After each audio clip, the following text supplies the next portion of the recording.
Сумасшедшие русские? Вы спрашиваете, почему русские пилоты сумасшедшие? Это видео покажет почему. Всем привет! Вы часто спрашивали, почему в моих видосах на шапке написано «Цимбал». Вот как раз в этом видео я и расскажу о легендарном летчике и о его подвигах. Ну и дабы обрубить сразу все скверные комменты, видео никак не претендует на 1000% достоверность тех событий минувшего столетия, что именно было все так или все было не совсем так. И это видео создано в информационных целях для тех, кто не знает или забыл, кто такой Василий Цимбал. Но прежде чем начать, я хотел бы напомнить, что крутые догфайт видео и совместные трансляции выходят благодаря вашей поддержке в виде лайков и комментов под видео, а также вашим репостам в соцсетях. Если вам нравится то, что я делаю, и у вас есть возможность, то можете поддержать мое творчество через Донат или Patreon. Ссылки находятся в описании под этим видео. Благодарю всех за поддержку. Ну и давайте начинать. Погнали!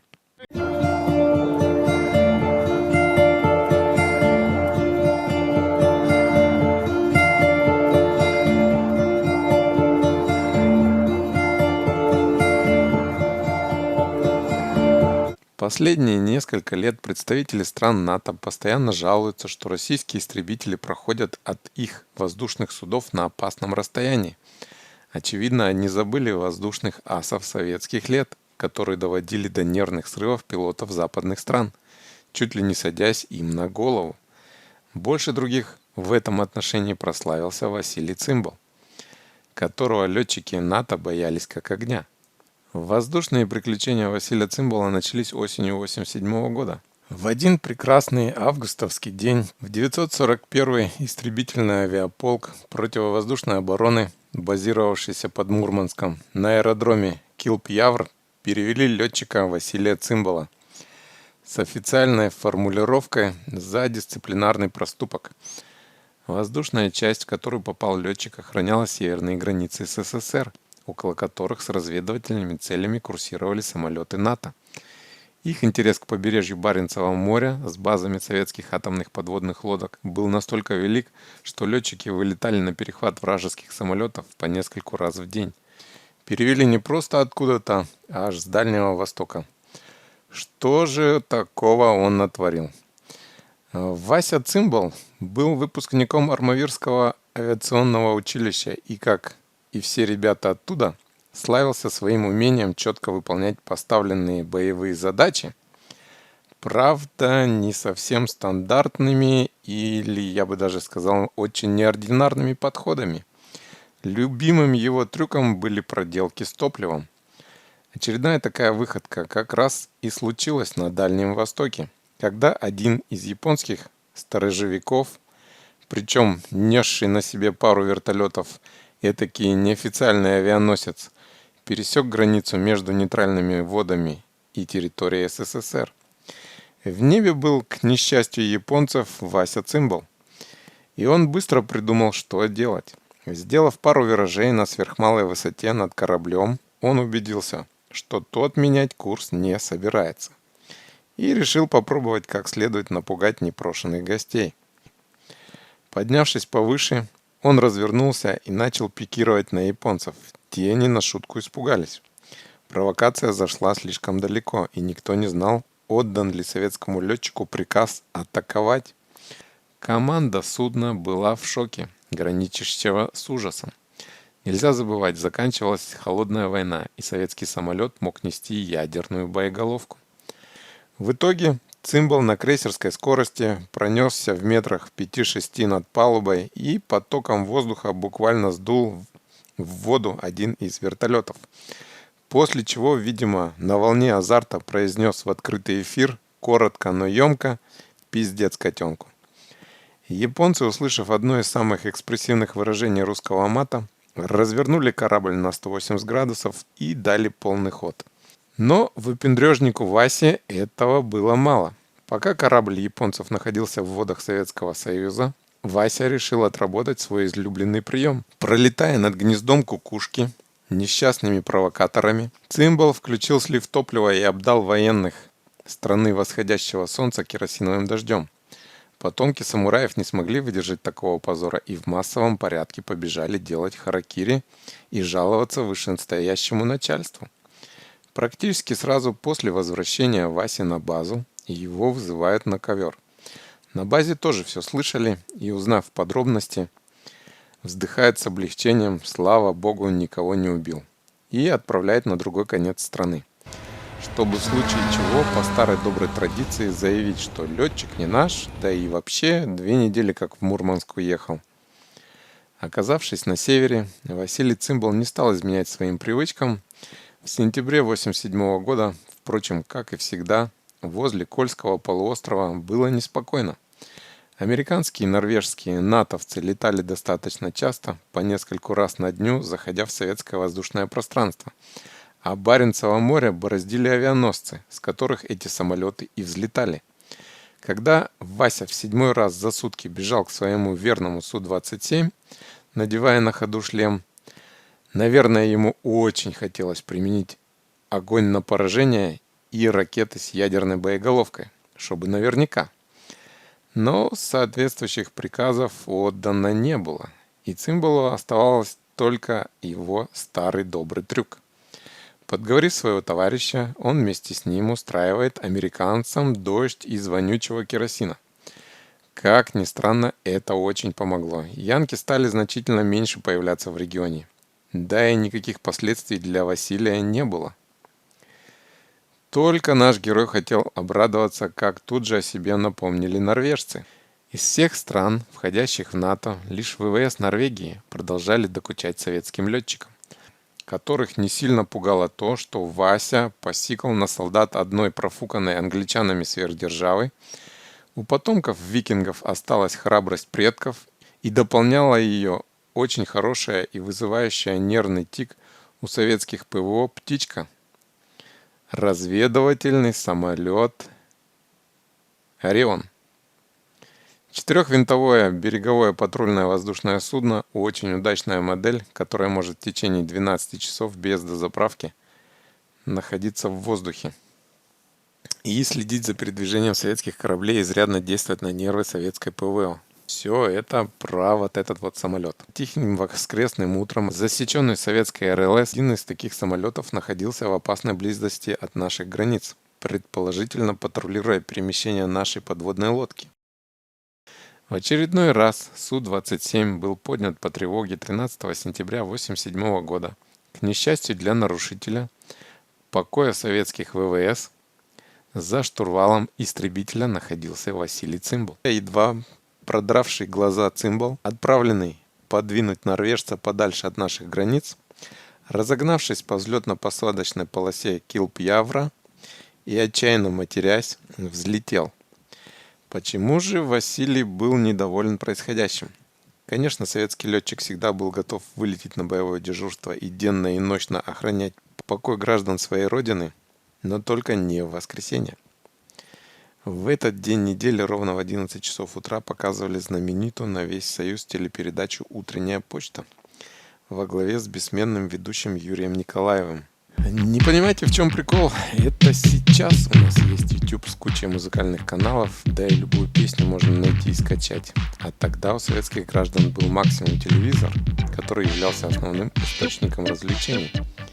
В «Утренней почте» крутили множество самых интересных и разнообразных песен, иногда даже зарубежных, правда в большинстве своем из стран социалистического лагеря. А в анонсе данного выпуска передавали, что будет выступать какая-то европейская звезда. Теперь понятно, почему Вася Цимбал был так недоволен происходящим. Едва летчик увидел норвежский самолет, баражировавший над нейтральными водами около советской границы с явно разведывательными целями, как у него в голове тут же созрел коварный план. Долетев до норвежского супостата, разъяренный советский ас увидел, что разведывательный самолет не просто следит за перемещением судов, а он еще и сбрасывает в море радиобуй. Основательно работая над фарватером, Василий решил применить свой хулиганский трюк. В этой ситуации Цимбал начал настоящую охоту на норвежца. Необходимо было отделаться от него любой ценой. Он выполнял проходы под норвежцем.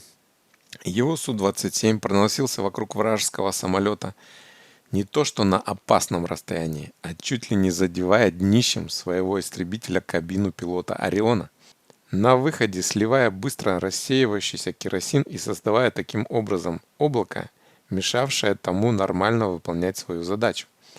Сложно себе представить, что испытывал в это время пилот разведывательного самолета. Потомок викингов упорно не сдавался. Тогда Цимбал, сбросив скорость, начал лететь снизу Ориона, закрывая ему весь обзор и поднимаясь потихоньку повыше, как бы выдавливая противника на высоту побольше.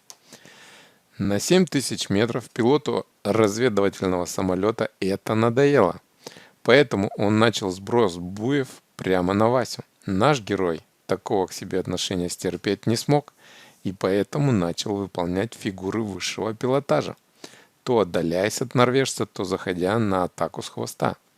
Скандинаву было как-то все равно, и тогда Цимбал начал закручивать вокруг него спираль. Натовец начал сбрасывать скорость в надежде на то, что советский истребитель свалится, и то ли норвежец не рассчитал, то ли Вася слишком увлекся, но в какой-то момент один из винтов задел верхушку киля сушки. Разумеется, сломался, и обломки сильно повредили фюзеляж и двигатель неизвестного пилота. После такого ни о каком сбросе буев речи уже не шло. Норвежец должен был хотя бы дотянуть до базы.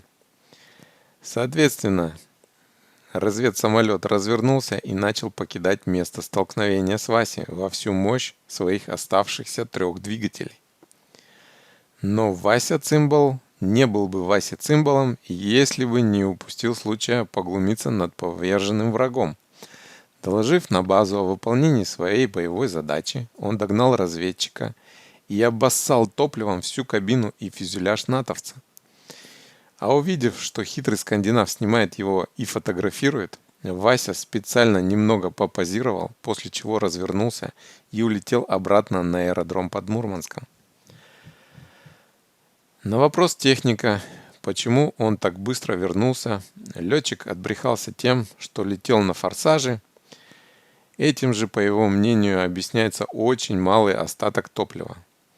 А то, что киль отломало, ну тряска со всеми бывает. Вон на учениях при маневрах сколько раз такое случалось. Казалось бы, все было спокойно. В тот день все на Килп-Явре посмотрели утреннюю почту, в том числе и сам Вася. Больше никто не летал вблизи советских берегов, но вот вечерком начались проблемы. Достоверно никому не известно, что было бы лучше для самого Цимбала, чтобы норвежец дотянул до родных берегов или чтобы он тихонько упал где-нибудь в море. Но получилось как получилось. Вечерком того дня потомок викингов сел на аэродром. В отличие от своих предков, тот не принял поражение достойно, а сразу пошел докладывать начальству. В течение часа об этом узнал советский посол в Норвегии. Сообщает об этом в Москву, а дальше цепочка проста. Москва, министр обороны, главком войск ПВО, Архангельская армия ПВО, корпус 941, ЯП. У Васи спрашивают, что было. Наш герой, конечно же, отмалчивается, как партизан, и ни капельки не краснея заявляет, что это был обычный вылет. Но от греха подальше на Васином самолете цифру 36 перекрашивают на 38. Утром следующего дня в полк приезжает командир корпуса и начинается в буквальном смысле разбор полетов. Норвежец не забыл передать начальству все видеозаписи и фотографии, на которых замечательно видно и самолет, и Васину физиономию. Позже эти материалы оказались в одной из газет. Был большой скандал. Конечно же, советское правительство не могло признать, что их пилот, мягко говоря, нарушил международное право, а по сути атаковал самолет НАТО. В ответ на ноту протеста было заявлено, что Вася Цимбал был вынужден действовать решительно, так как экипаж разведывательного самолета действовал некорректно и с некрасивыми намерениями. Самого Васю за такие финты хотели исключить из партии и отстранить со службы, но благодаря знакомствам в кругах повыше Цимбал был всего лишь переведен в город Крымск Краснодарского края, где и служил до конца своих дней. Еще долго после Васиного перевода смелые натовские летчики по радио передавали ему привет, а бывшие однополчане пугали трусливых радиосообщениями по типу «Ахтунг, Ахтунг! Вася Цимбал в воздухе». Причина смерти нашего героя, к сожалению, достаточно печальна, трагична и нелепа. 30 апреля 2000 года, в день выборов всем ныне известного президента России, Василий после голосования вместе со знакомым техником Андреем поехали на шашлыки к Варновинскому водохранилищу, что под Крымском. Они оставили машину на берегу реки и пошли жарить мясо. В это время, видимо, в горах прошел дождь, и уровень воды в горной речке начал подниматься. А это Крымск, и подобное наводнение там случалось часто. Взять хотя бы известную трагедию 2012 года с выходом из берегов реки Адагум. Вода прибывала, и надо было что-то делать, иначе Василий рисковал лишиться единственного транспортного средства. Его друг побежал за подмогой и вскоре нашел буксир, трактор с остальным тросом. Цимбал разделся и стал нырять, пытаясь зацепить трос за задний бампер машины. Во время очередного погружения летчик не справился с сильным течением и захлебнулся, не вынырнув из-под мощного водяного потока, затянувшего его под машину. Техник пытался его найти, но течение унесло Василия так далеко, что найти его тело смогли только через несколько дней. Похоронили его там же, в Крымске. Пусть земля ему будет небом.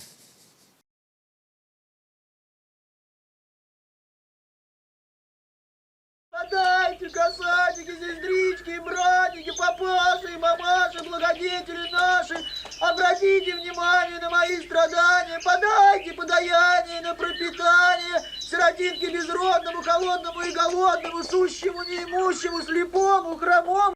Всем спасибо за просмотр. Подписывайтесь на канал, чтобы не пропустить новостей, ставьте лайк и жмите колокольчик, рассказывайте друзьям и делитесь в комментариях своим мнением.